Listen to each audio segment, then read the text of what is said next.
Om Sam Saraswati Namaha. Namaste. Namaste, everybody. This evening on page 22 of the Devi Gita, we're going to discuss the Sankalpa. And remember, San means all, and Kalpa means ideas. And Sankalpa is the fusion, the amalgamation, the cohesion of all your ideas rolled up into one idea. And that's the idea of what you propose to accomplish. What's your objective? What are you going to do, and why are you doing it, and what do you hope to get for doing it? Generally we say, Vishnu Om Tat Sat. We say, Om, that is truth, the consciousness of infinite goodness, the consciousness which pervades all. Om, presently, da-dum, on the planet Earth, in the country of America, in the state of California, in the city of Napa, in the temple of Devi Mandir. And now, you know where we are, specifically. We've defined it very clearly. And the name of the day, and the name of the month, and the name of whether it's the bright fortnight or the dark fortnight, and the name of the sadhu family. And if you don't know what family you're in, use Satyananda. And you know, Satyananda doesn't necessarily refer to this Sadhu Baba here. Satyananda was the Raj Guru of Mithila, and he was the Guru to King Janak. And he is also the Guru, the Gotra, from whom our lineage is descended. So it's not just a modern day Satyananda. And your name, Sri, the respected me, is performing the worship for the satisfaction of the respected Chandi by reciting the Devi Gita. So this is, now, if you do, this is it's a sannyasi sankalpa. There are grahastha sankalpas that say, and for which I want health, and I want wealth, and I want enjoyment, and I want children, I want cows, I want horses, I want a good business, I want lots of money, I want to go to the movies tomorrow night, and it makes a recitation of all the stuff that you hope to get for doing what you're doing right now. Now, as sadhus, we just want to do it because it's fun to do. I mean, what else are you going to do while you're wearing a human body? What would you rather do with your life? Isn't it the most fun just to sit with God? Oh, God, I think so. All right, may our waking consciousness replace pain and suffering with divinity. That's a good thing to do. I mean, why else would you? That's a really good reason to do this. Take all the pain and suffering away from our waking consciousness and replace it with divinity, and also our awareness when we're asleep. So sleeping, waking, we're going to have good minds. Far extending be our radiant aura of light, filling our minds with light. May that be the firm determination of the consciousness of infinite goodness. That's our sankalpa. May we have the same sense of sankalpa, the same capacity of free will, the same opportunity to define the major occupations of our minds like Shiva does. Just like Shiva chips off the old block. We are becoming disciples. We're following the example of the Guru. Tanme manaha Shiva sankalpa mastu. May that be to me. The same kind of astu. Let it be unto you. The way that Shiva has his sankalpa, his free will, his firm determination, his definition of his goals and his objectives, of his path, we'll get the same thing. May that goddess who wears the moon of devotion protect the children of devotion. That's us. We were born from devotion. May that goddess of all-pervading knowledge protect us and give us just a little bit, make us a little smarter than we were before we worshipped you. May the energy of the rule of the pure rise up.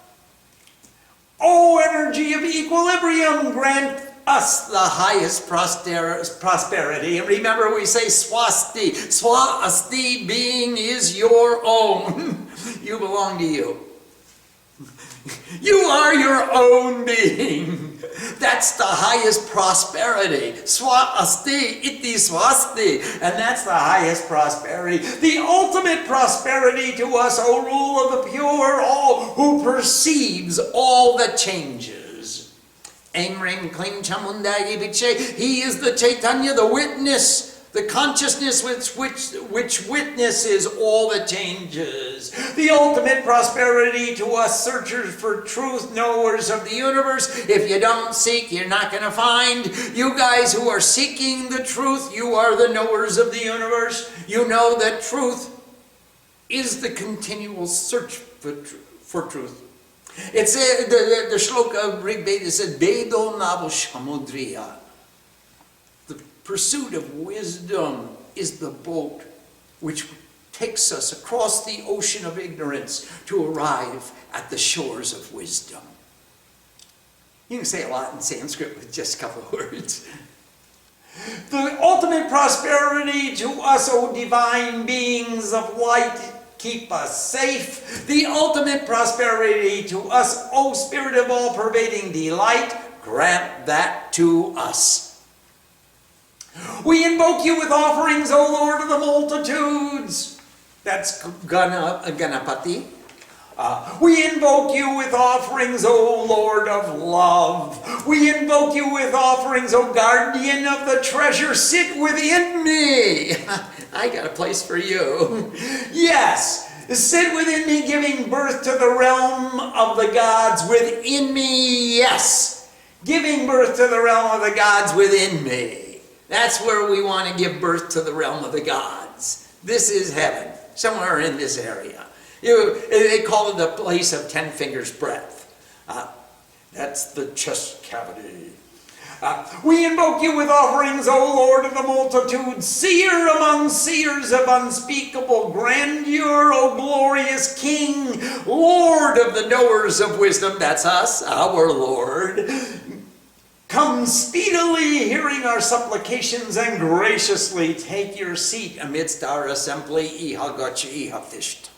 Sit down. The Mother of Enlightenment pervades the heavens. The Mother of Enlightenment, that's Roxanne, who gives birth to Advaita, is Aditi.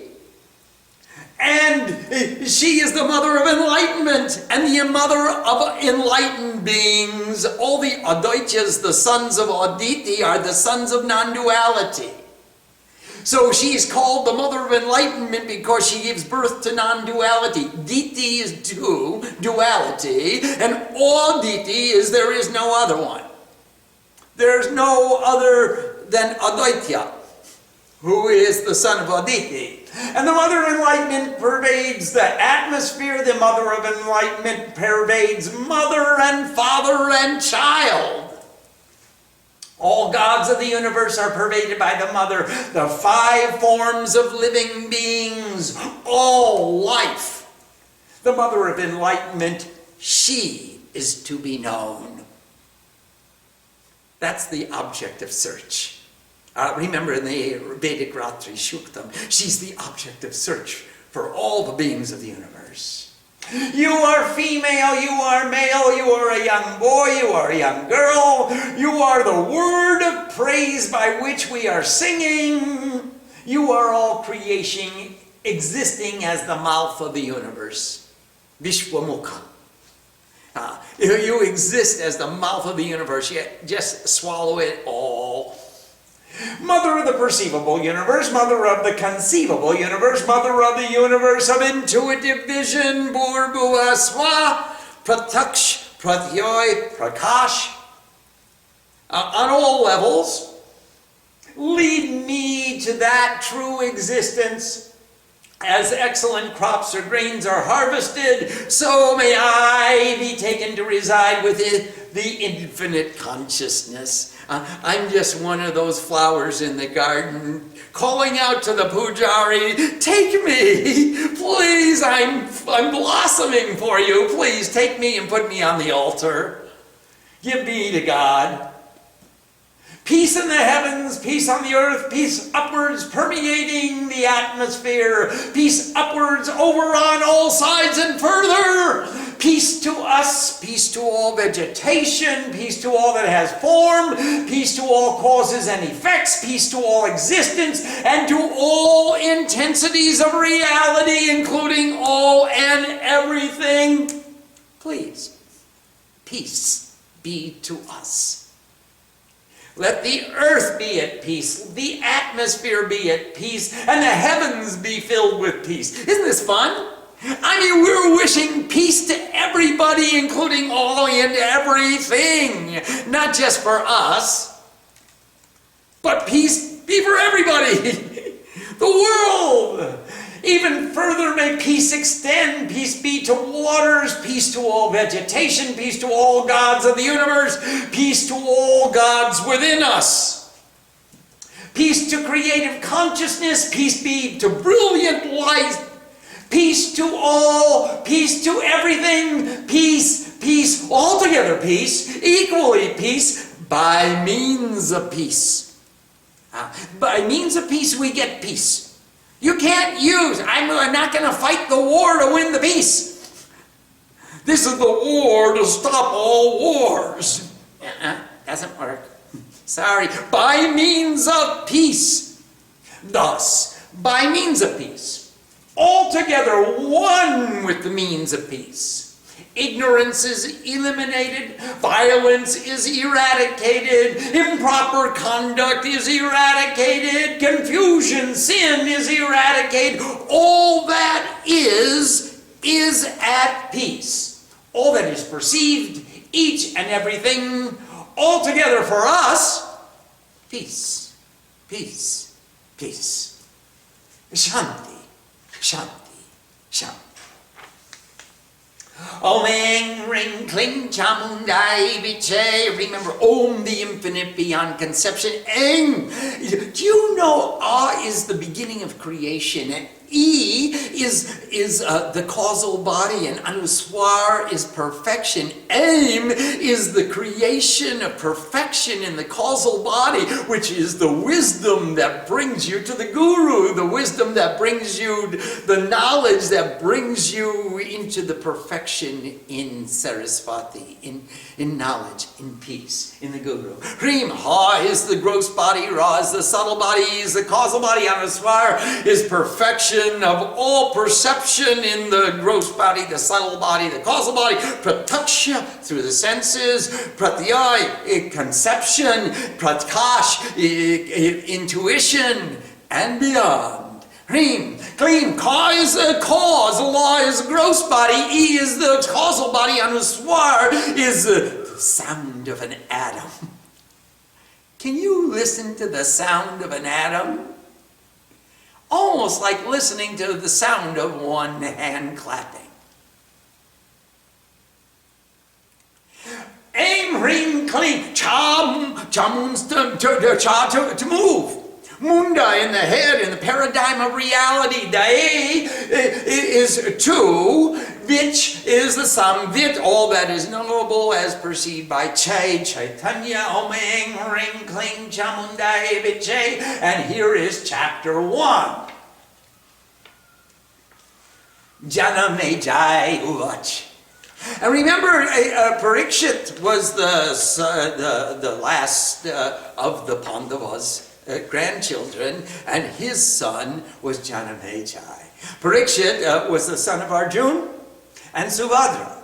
And Parikshit was slain on the battlefield while Subhadra gave birth to Janamejai. Huh? Not Arjuna. Krishna.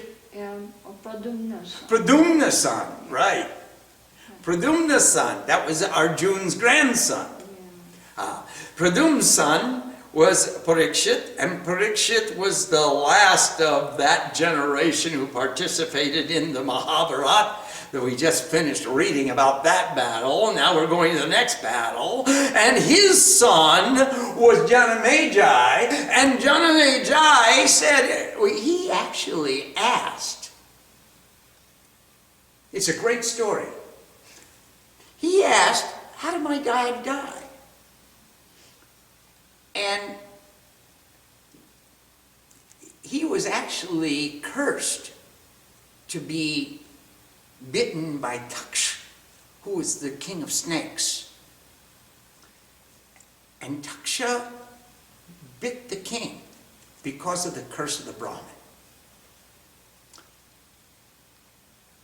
And Janamejai, when he heard that, he said, I am declaring war on all snakes. I am going to extinguish the snakes from the face of the earth. I'm going to eradicate all snakes. Armies, go out and find every snake you can find and bring them back here, and we're going to make the great Sarp Yagya. And we're going to throw all the snakes into the fire and watch them burn. Well, Taksha went to Manasa Devi. That's the puja that Mama's doing right now. She's worshipping Manas. And Manas said, what's wrong? What's your problem? He said, Devi, the king has ordered the annihilation of my entire jati, my entire creation. All the beings born in the snake tribe are being burned to death in the yagya of the king. I want you to find a way to save us. Manasa said, well, let me ask my son Astik Muni. And she called Astik Muni and said, Astik, I want you to find a way to stop this yagya. And so Astik went to where the yagya was. And the king Janamejai saw this shining, radiant sadhu, radiant with the light of his wisdom and his tapasya. And he said, oh, sadhu Abba, ihagachi hatishta, let me watch your feet, let me comb your hair, let me give you an offering. What would you like from me? I will give you anything you want. Astik Muni said, stop the yagya. And the king said, what do you mean stop the yagya? I've got this yagya going. I've taken the sankalpa. I've defined my goal is destroying those who killed my father. That's my goal. My purpose in life is to destroy all the enemies of my clan. Astik Muni said, well, you said you'd give me anything I want. What else would I want but the salvation of a great soul like yourself, because you don't want to live in the tamasic energy of wanting to destroy others. You want to work for the upliftment of others. So stop this yagya and I will explain to you a better way to fulfill your sankalpa and honor your father.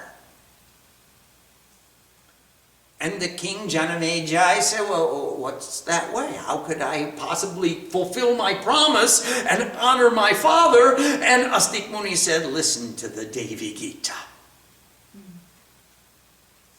Let's do that. Janamejai said, Gauri, Lakshmi, and Saraswati in ancient times were given by the Supreme Mother to Hari, and the one who sits in the lotus in Hari's navel, Brahma. That's Brahma, Vishnu, and Shiva. So here we have, look at the cosmic altar. We have Gauri, Lakshmi, and Saraswati were given by the Supreme Mother. Remember that in the Vaikritik Rahasya and the Pradhanikam Rahasya, Sarvas Adya Mahalakshmi Triguna Parameshwari. She was the first and foremost, the Supreme Mother, and she gave to Shiva, that's Hora, and to Vishnu, that's Hori, and to the one who sits in the lotus in Hori's navel, that's Brahma, Vishnu, and Shiva. She gave Gauri and Lakshmi and Saraswati. And I have heard that Gauri is also the daughter of Himalaya. She's called Parvati. And the daughter of Daksh as well. Now, I also remember that Mahalakshmi is the daughter of the milk ocean. She came from the churning of the ocean. If they all evolved from the one goddess, tell me how they became the daughters of others. This seems to be impossible. Illuminate my doubts, O great wise one. With your sword of wisdom, cut my doubts to pieces. Vyas said, listen, O king, Srinu Rajan Prabhakshami. Listen, O king, as I elucidate the secret which is supremely marvelous. There is nothing that may not be spoken for the knowledge of a devotee of the goddess. The Supreme Mother gave the 3 goddesses to the 3 gods. You remember that. That was in the last book that we read. The one before the last. It was in the Chandipat. Then those gods began performing the cycles of creation and other works. They were creating and protecting and transforming, and they were doing all that stuff. And once there was a time, O king, when the forces of duality, the Doitya named Hala Hala, and the deadly poison took birth. Now remember, the gods and the Asuras were churning the milk ocean. And out came the deadly poison. Remember, Shiva drank it all up. Well, listen to the story. It's really a cool story. Then the gods and the Asuras were churning the milk ocean, and the Hala Hala came out, and that was the deadly poison, and these Asuras, the great strength and prowess, immediately filled the 3 worlds with their light. Their pride was great due to a boon given to them by Brahma. So it wasn't just deadly poison, but this deadly poison was an Asura. And it had done a tapasya, and it got the boon from Brahma. And with their own army, they conquered the king of mountains, Kailash, and then they took Vaikuntha as well. So they took over Shiva's house, and then they kicked Vishnu out. They took over his house. The adversary of love, that's Shiva. Remember, he burnt love to ashes when love tried to infect him with passion. Shiva said, I'm not going to get married for passion. I'll get married for the service of humanity, the service of the gods. I'll get married. I'll take a partner in order to serve creation, but I'm not going to get married for passion. Ew. You know what that's like?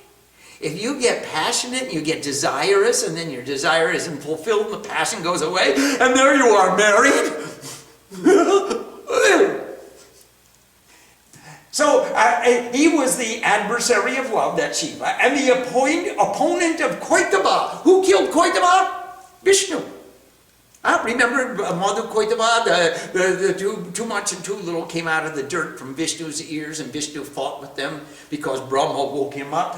And they became involved in the cycle of fighting. So Vishnu and Shiva started fighting with this Hala Hala, this Doitya, this Asura.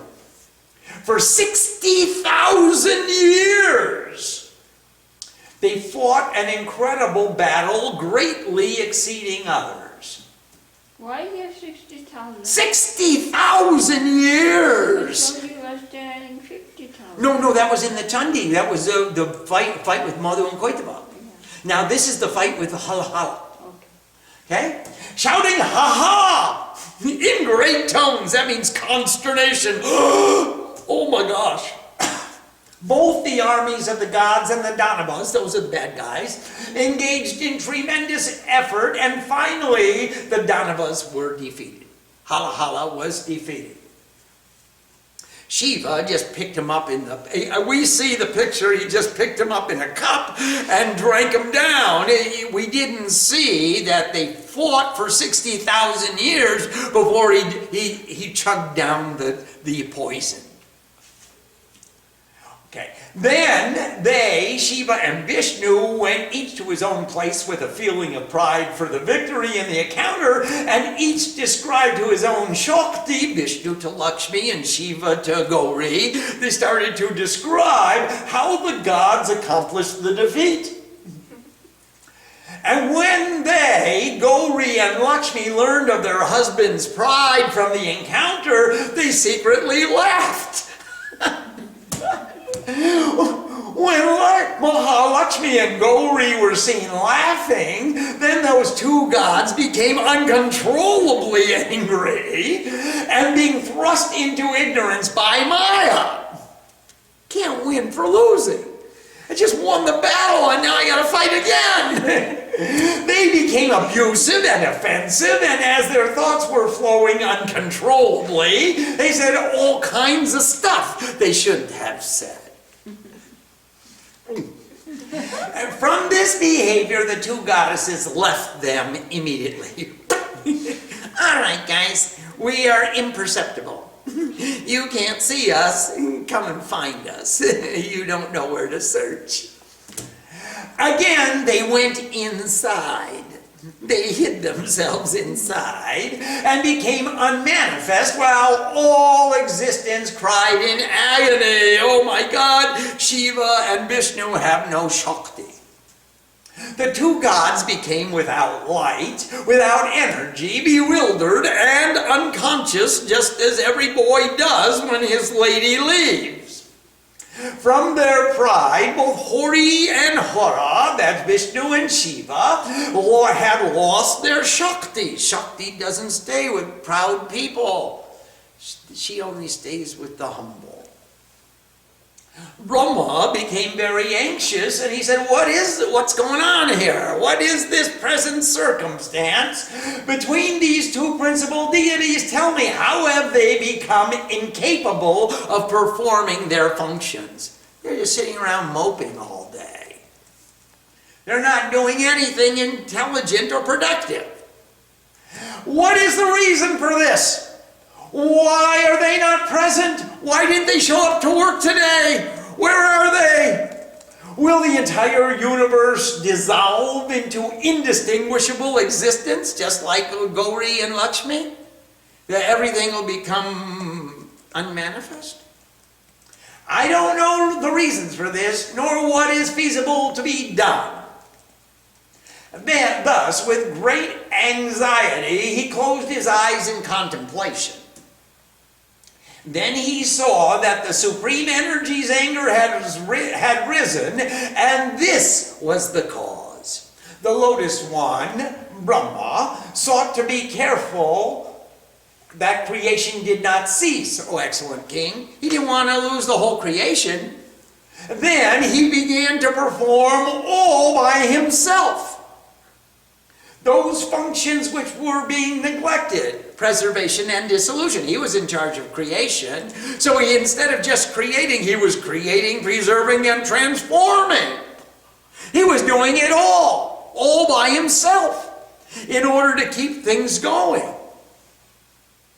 And because of the intense exertion of his energy, his time was absorbed in these activities, and they became his only austerity. He was so busy working for a living, he didn't have time for his sadhana. He said, who has time to meditate? I'm busy creating and protecting and transforming this universe. How can I sing the Chandipat? How can I study the Devi Gita? I've got to go to the doctor today. I've got to go someplace else tomorrow. I've got to take care of the office and take care of the administration and pay the grocer and put gas in the car. I got lots of stuff to do. My plate is full. Who's got time for puja? Is what Brahma said. To search how to gain their health again. That's Shiva and Vishnu. He wanted to get Shiva and Vishnu back on the assembly line. They got to go back to work.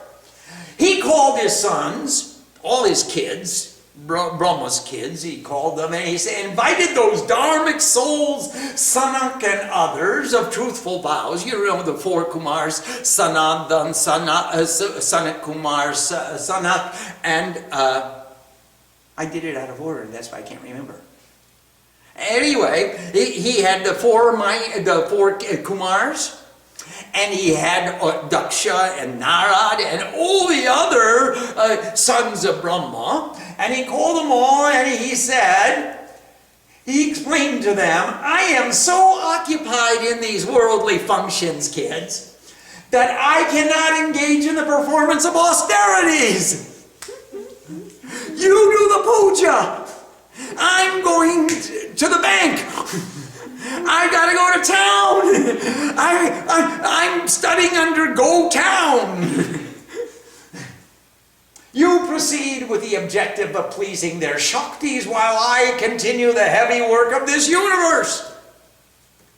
Shiva and Vishnu have become negligent and inattentive because of the anger of the Supreme Energy. Do what is possible to make the Supreme Energy pleased.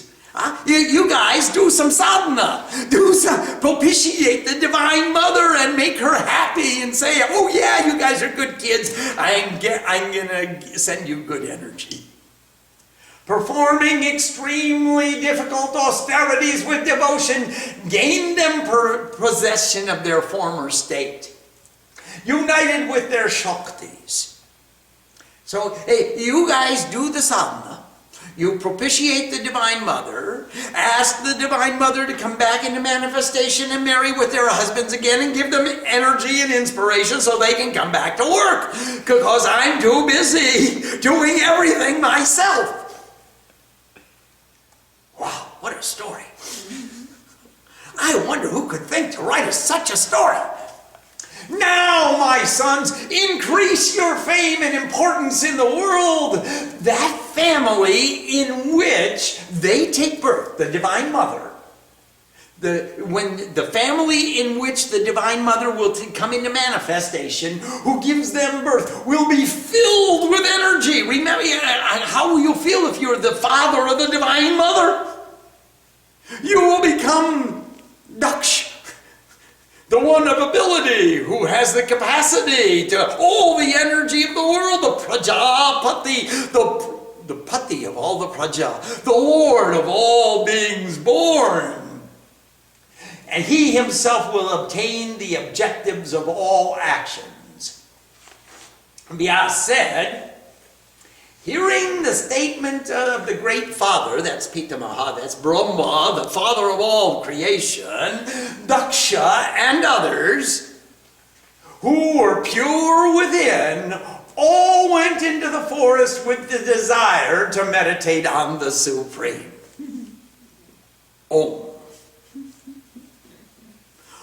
Om Sam Saraswati Namaha. Namaste. Well, if any of you have ever had such a circumstance in your life where you were too busy to meditate on the Divine Mother and you said, okay, kids, you go do the pujas, you do the austerities, I am busy writing books and doing accounts and taking care of all the responsibilities of maintaining the family, you guys do the sadhana. And thereby, you will become filled with energy. Om Iti Pratma Adhyaya. Let's see if there are any questions. We have a question from Siddharthananda. Namaste, Siddharthananda. Namaste. What is the Asura Hal, the deadly poison to us sadhus? In what way does he provide an obstacle to us? Well, Hala actually means deadly poison, and it's the name of an Ashura, and he manifests as a cloud of poison. But you think of all the clouds of poison which engulf you, Siddharthananda. From time to time, what kinds of poison do you drink which choke you and make you gasp and make you resent everything that you're doing? Think of all the kinds of poisons. Sometimes they come in your ears, and sometimes they come out of your mouth. Sometimes they come in your nose. Sometimes they use any orifice available to inflict upon you the worst of confusion, the worst poisons that you could ever consume. Those are the hala. Yes, please. We have a question from Nanda in San Jose. Namaste, Nandama. What is the reason to worship the goddess of snakes? What makes the snake such a spiritual creature? The snake is the emblem of energy. And he's the emblem of energy in every culture. in the symbolism of every culture, even as we have a snake wrapped around a sword, which is the emblem of good health, which is the sword of wisdom, using the energy of healing in order to cut down all impediments to good health. Snake stands for Kundalini. Now, what we call Mahashakti in the unmanifest is called Kundalini in the manifest. The individual energy is known as Kundalini, and she is represented by a snake. And Sri Ma is currently worshipping Manasa Devi, who is the goddess of snakes. And she is the goddess who saved the snakes, and it's a real fun story. I don't want to ruin it for you. We'll get to it later. Yes, please. We have a question from Ambika. Namaste, Ambika. Namaste. In what way is sound the essence of our heritage's teachings? In the beginning was the Word. In the very beginning was Shabda Brahman, the word that only God can hear. And Shabda Brahman manifests as a nod. Actually, he manifests as a bindu. And from the bindu came the nod. And the bindu is the first spark of sound, the one point of sound. And from the bindu comes the nod, which is the subtle body of sound. And from the nod comes the bij, which is the closest approximation to the expression of the subtle body of sound, which can be expressed, either written or spoken. And the bija it's like an abbreviation, an approximation. Like we write DR for doctor, or MS for Ms. In the same way, the bija, we say aim for the creation of perfection in the causal body, which is wisdom. Or him, which was what can be perceived in the gross body, in the subtle body, in the causal body, in perfection. Or all the other bijas which combine together to make shabda. And there are two kinds of words. Words which are words of wisdom, which take us back to the bindu so that we can listen to Shabda Brahman, the word of God. And Bhautika Shabda, which are words which explain the world and how we act and interact with the world. So the path of sound is really the path of enlightenment. If we can control our worldly sounds and worldly words and only speak words of wisdom which take us inside, then we move inside and we become one with mantra, which is mantrayate, that which takes away your mind. And understanding the mantra is comprised of bijas, which are put together in such a juxtaposition that they have meaning. And when we have the meaning, we have the closest approximation to what is the subtle vibration that's being expressed. And we take that subtle vibration and enter into the bindu, which is the place where one pointed union with God occurs. And we move through that union into non-duality, and we go listen to the sound of God, Shabda Brahman. That's how the path of sound is an allegory, how it fits or represents our entire path of enlightenment. Through the study of scriptures, we are controlling our contemplations. We are controlling our vibrations. We are controlling our breath. We are controlling prana, the life force, on every level of subtlety. And so, Shabda, the path of sound, is what brings us into that subtle and ever more subtle vibration until only there's realization. There's no more thought. We transcend the mind. I guess that's called transcendental meditation. Yes, please. We have a question from Sharanya in Walnut Creek. Namaste, Sharanya. Pranam. Verse 13, how is it that even Shiva and Vishnu are not able to control their thoughts and become abusive and offensive? They are both emanations of the divine. How is it that they fall short in this regard? Oh, we all do. Everything, every being, every one of us that comes into manifestation. We all have limitations. If you're talking about the perfection of a form, if it has form, it's imperfect. Even Shiva saw Mohini. Even Vishnu married Brinda. Even while Lakshmi was there. Even Brahma chased Saraswati. These are the highest and the best of the gods. And they have all had their shortcomings. So that we can realize that every divine being is divine for the extent of its divinity.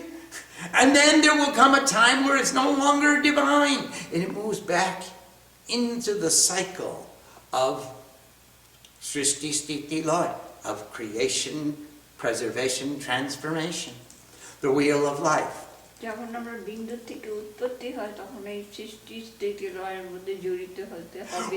When we come out of the bindu and we come into manifestation, then we will enter into this cycle of creation, preservation, transformation. From Brahma to a blade of grass. This is true. And that's how it happens. That does not negate or nullify their divinity. But just as the cloud rises and we can't see the sun, in the same way, egotism rises and we can't see the light of wisdom. Yes, please. We have a question from Ramya in Bangalore. Namaste, Rami Mami. When do we, human beings, in our everyday lives disrespect Shakti, and how can we respect Shakti? Well, we disrespect her by not paying attention to her. And we disrespect her by thinking only of our own selfish goals and our own selfish objectives. And the way that we demonstrate our respect to her is by paying attention to her and by acknowledging her and recognizing her and appreciating her in everything we do. So when I neglect Shakti, thinking about my own self, thinking what's in it for me, thinking how much is she giving and how much is he giving and how much do I have to give, and my profit is if I give a little less and get a little more, I get extra for me. That's a little selfish. But if I think, how can I give a little more and make everybody happy? I'll be okay. I'm sure I'll be okay. I'll give a little more and I'll take a little less. That's what we call spiritual. Now, I don't want to squeeze the last nickel out of my client. I want to make a happy client who wants to come back again and again and do business with me again. So when I neglect Shakti and think of my selfish self, I am disrespecting the Divine Mother. And when I pay attention to her and look for ways that I can give a little extra, take a little less, then I am respecting her. Mother always tells us, respect your actions. And that's how to do it. Yes, please. We have a question from Sadhana Shakti. Namaste, Sadhana Shakti. Namaste. If we are sometimes bombarded by the hala hala, is it possible to hear the subtle sound of God in the sounds of the poison? Probably you want to extricate yourself from the grips and grasps of the poison and isolate yourself a little bit so you can hear more efficiently. When you're being bombarded by hala hala, then it's often difficult for us to remember the sound of God.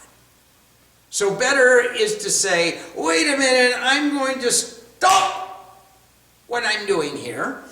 I'm going to go into my temple, close the door, chant the mantra, think of the goddess, think of the love that I have, and think of what's the best way to overcome this opposition in my life.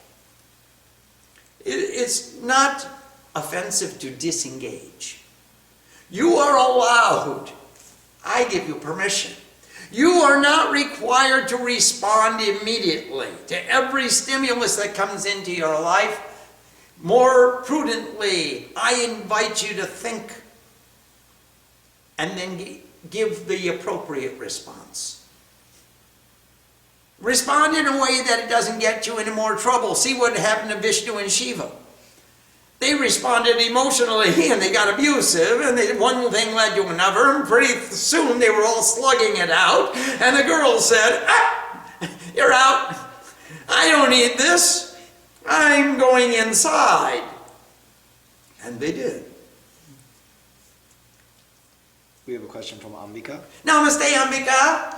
Do we need to understand the deepest meaning of each Bij mantra in order to get the fullest benefit of the vibration? Or is the sound of the vibration working whether we understand it or not? Well, there's understanding on many levels. And it doesn't necessarily mean intellectual understanding, but the more I love you, the more I want to know about you. And the first time I'm going to have a date with you, I'm going to ask you, where can I take you? What do you like to eat? What kind of movie do I bring you to see? What kind of flowers should I bring? What kind of food shall I serve? What kind of experience will we have together? I want to learn from you, about you. How do I cultivate our relationship?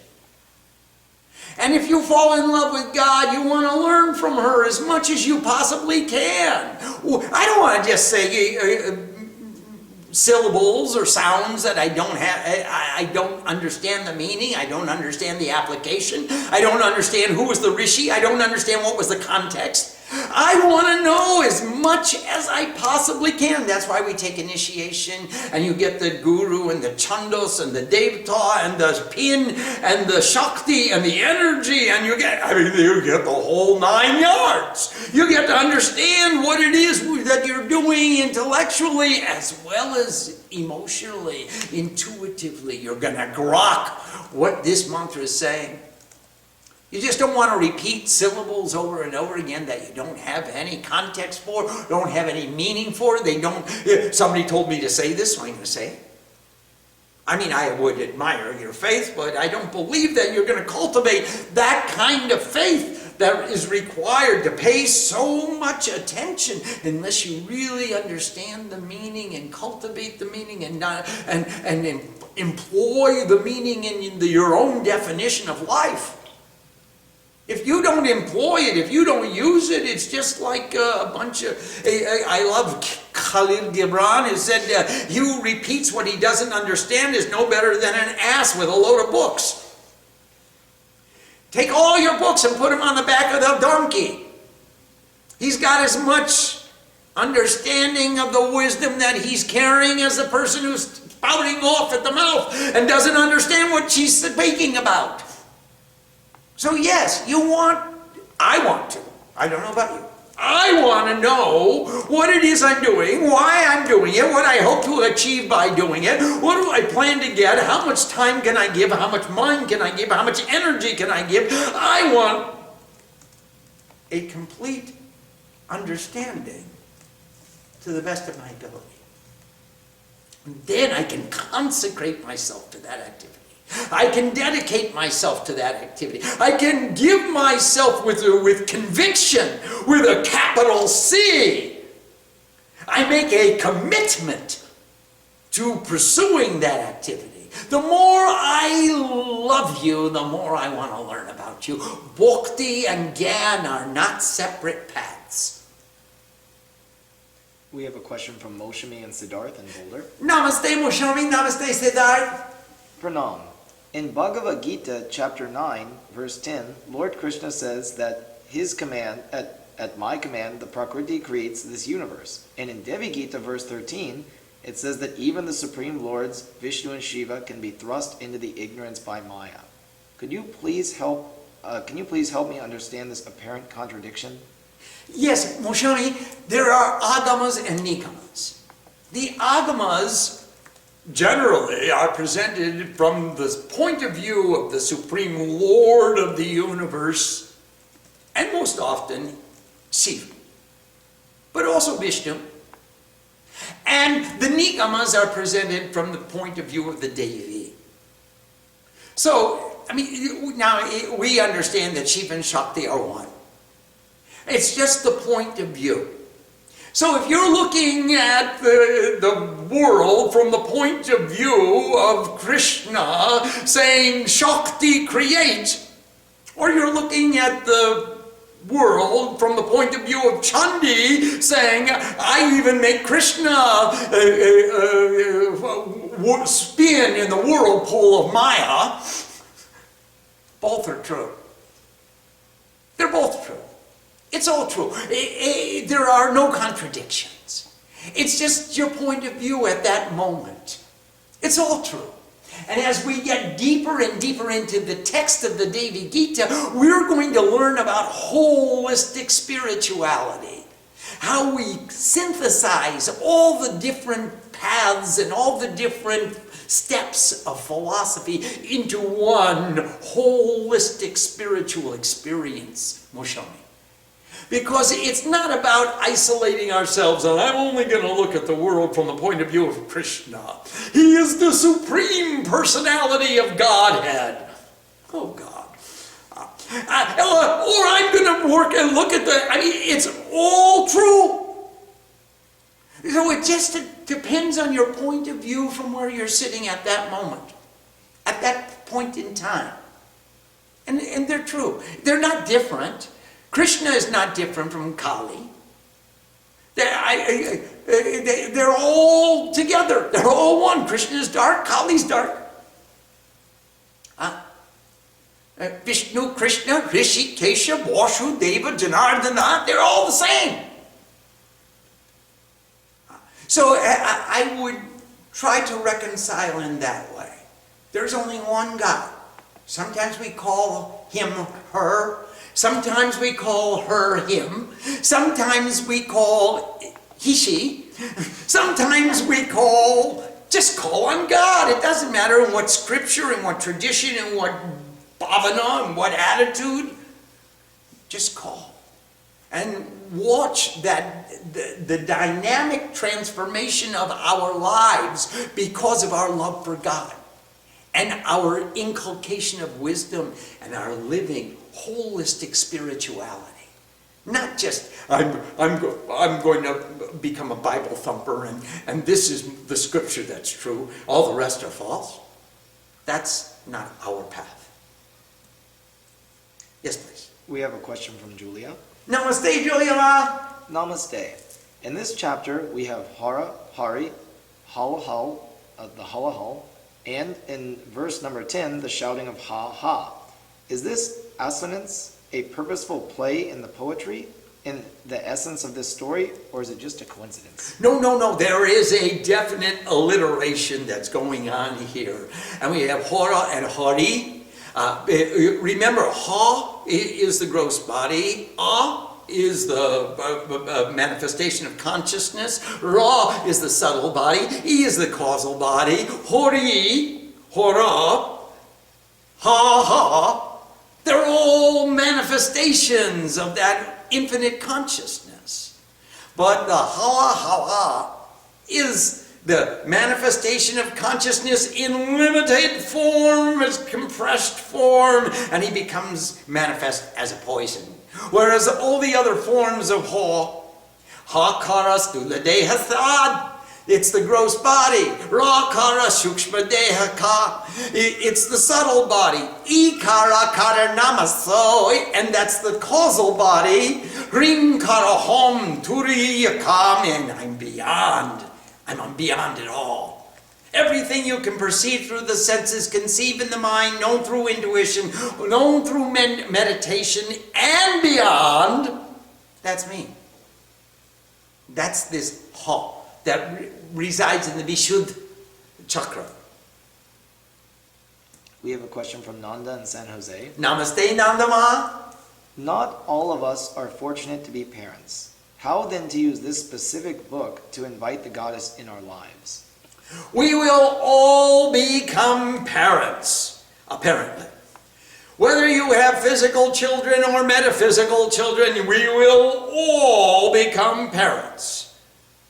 And as a parent, we become a householder. It's not really a householder because the house owns you more than you own the house.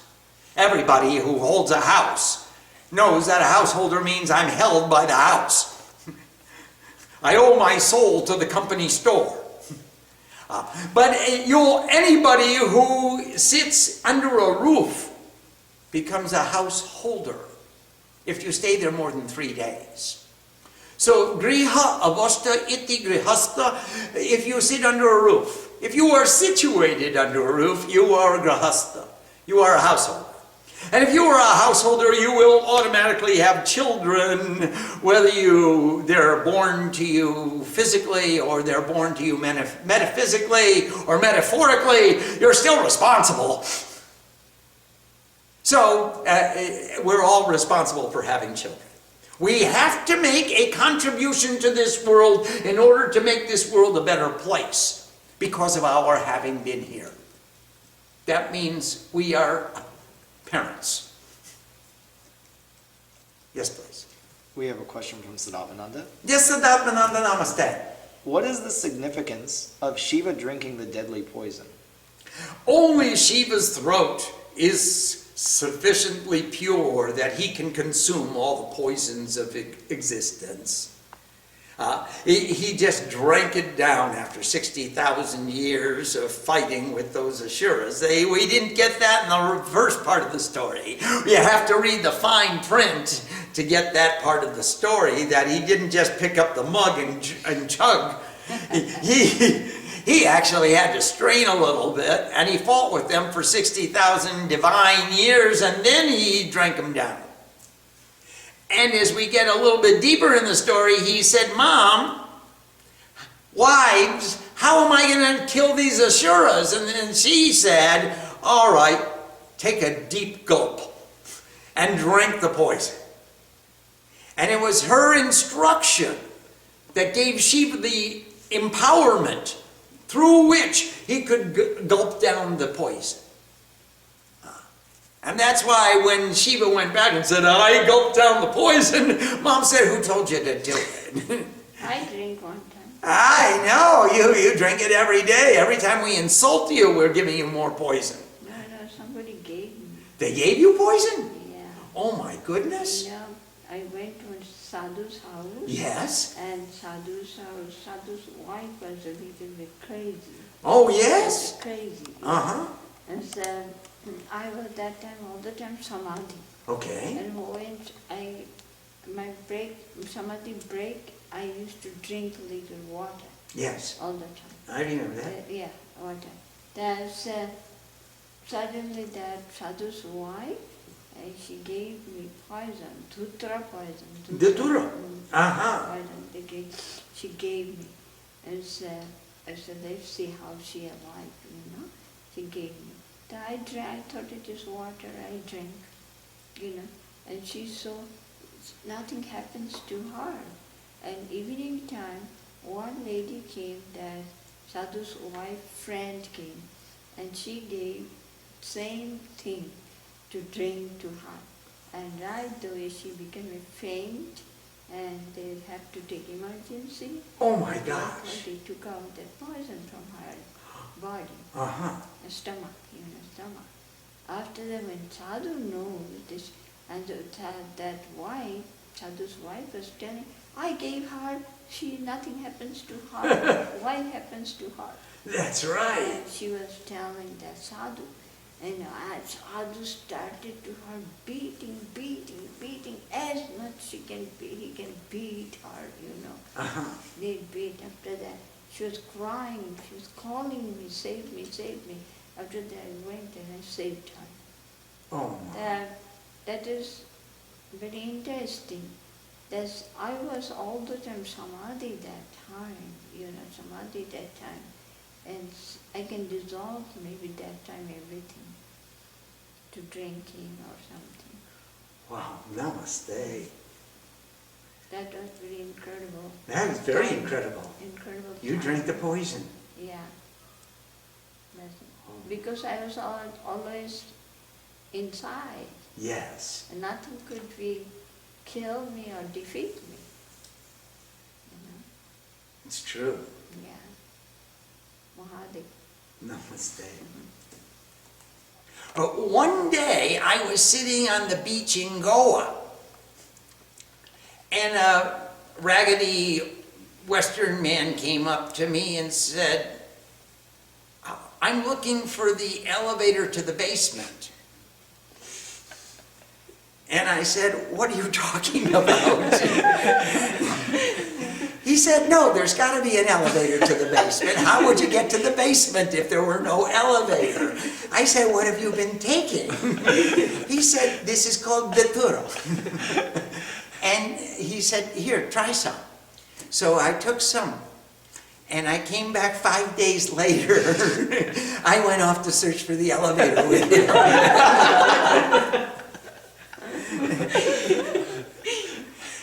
And I didn't know too much about where all I had searched, but I do know that I spent one full day in a fisherman's hut talking with the fisherman's wife. And she was speaking in Konkani, and I was speaking in Portuguese. And we spent the entire day, and I think she took some too. Om Sam Saraswati Namaha. Namaste.